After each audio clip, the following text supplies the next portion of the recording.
Howdy folks, Jambareeqi here, and I've just been to see the new animated movie, The Star. This is a joint production between Sony Pictures Animation and Sony's Christian production company, Affirm Films. It tells the story of Bo the miller donkey, who escapes his mill in a bid to become a horse carriage for the king, but he ends up getting mixed up with the Nativity Story, the tale of Mary and Joseph and the birth of Christ. Now, before I proceed with this review, I want to make it crystal clear that I am not a Christian. In fact, I am an atheist and I do not follow any religion at all. I know that some people are probably thinking, well, that's all his credibility gone. But at the end of the day, my job as a critic is to ask the question, is this a good movie? Regardless of whether I'm attached to the source material or not, in this case, the Bible.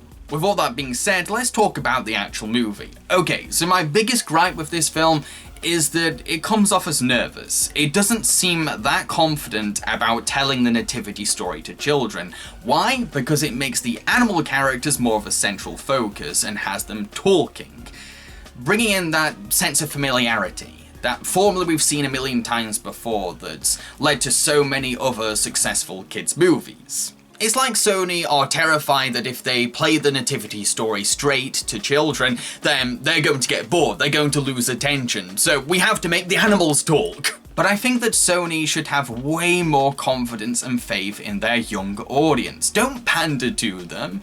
Don't think, what's the easy route out of this? If you're going to tell the nativity story to children, tell the nativity story to children. Because what we end up with is a very cliched and predictable story on the animal side of things. For example, we have Bo the donkey thinking, you know what, I want to be a horse carriage for the king, but then he learns, no, actually I want to help carry Christ to his birth.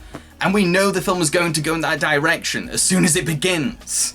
And then we have the whole plot involving Joseph and Bo, where Joseph is really disapproving of Bo and thinking, oh no, he can't join this family. And we know he's going to change his mind early on because we've seen this film a million times. Elf, Paddington, Lilo and Stitch. So even though the film is playing it safe and going for the whole talking animal route, it results in a very generic movie. Don't get me wrong, I would be forgiving of the movie if these talking animals had likable, timeless, and original personalities, but I don't think that's the case. Bo is just your generic hero, nice guy who does the right thing, while everyone else is a comic relief who tries way too hard to be funny with desperate comedy. And the thing is, all these animal characters keep talking and talking and talking and talking like they've got verbal diarrhea. Don't get me wrong, dialogue can be a helpful aid in animation, but I don't think it should be your go-to only option if you struggle to express something through animation. And you know what's frustrating? The best parts of this movie involve the humans. Yeah, the story of Mary and Joseph. You can really feel the weight of their responsibility of carrying and raising the Son of God, how it's affecting their relationship, how it's affecting their mental health, what they're thinking, stuff like that. And so it really bugs me how the movie finds it way more interesting, way more relevant to focus on these goofy, obnoxious animals making jokes and commentary about a way more engaging tale. I'm sorry, Sony, but that comes off as arrogant. You don't see the potential you have here? You've got this amazing, refreshingly different children's movie in the palm of your hands. A movie that can help you gain respect after making the dreadful Emoji Movie, but instead, you play it safe and become dependent on silly talking animals voiced by Tyler Perry and Tracy Morgan. Sony, if you're going to take the Joseph and Mary scenes this seriously and pull them off so well, why not let them carry the movie? Why be so dependent on these talking animals? Why have them talk in the first place? Because the thing is, throughout the film, there were moments where I thought, you know what? That animal didn't need to say that. That animal does not need to have dialogue. This scene would have been fine without that line inserted in. And it's annoying because I know they're talking just so Sony can get all these famous people attached to the project. And so they can show off, hey, look, we've got so-and-so and so-and-so and so-and-so in this movie, come watch it! Because we have no confidence in it! Now, the film does try to spice things up by throwing in a villain in the form of an assassin sent by King Herod. And yes, he is an intimidating antagonist because he doesn't say anything, he has a brutish, large design, and he's carrying a sharp blade. But he's also got two animals on chains, a wolf and a dog, and much like all the other talking animals in this film, they are kind of annoying and try too hard to be funny.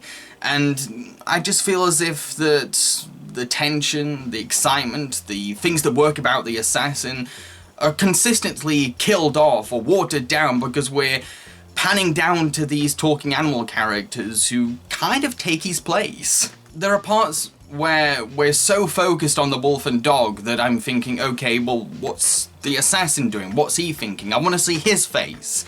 I want to know what's going through his mind right now. And yes, the wolf and dog do play a part in helping the assassin find Joseph and Mary.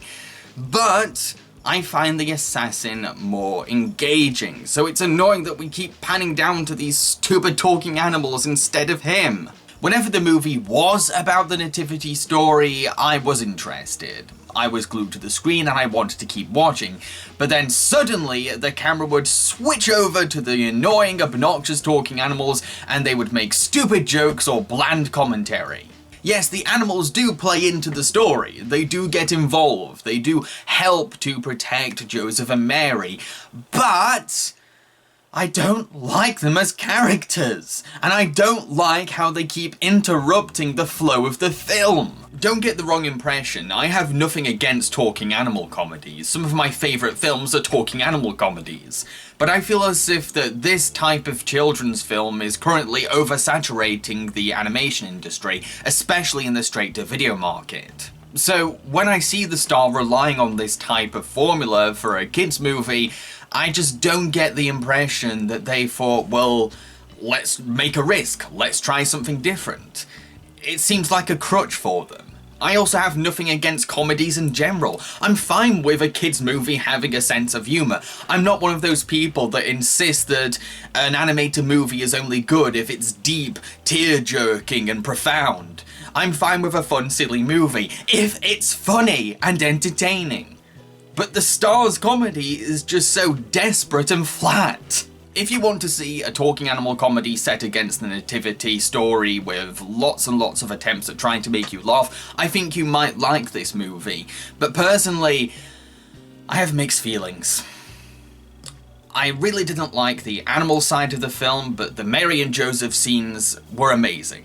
To really sum up the experience of watching this film, it's like frantically jumping between The Prince of Egypt and Over the Hedge, two totally different movies. I've been Jambareeqi and I hope you enjoyed this review. If you did, then feel free to subscribe to my channel, because I make a lot of videos quite like this one.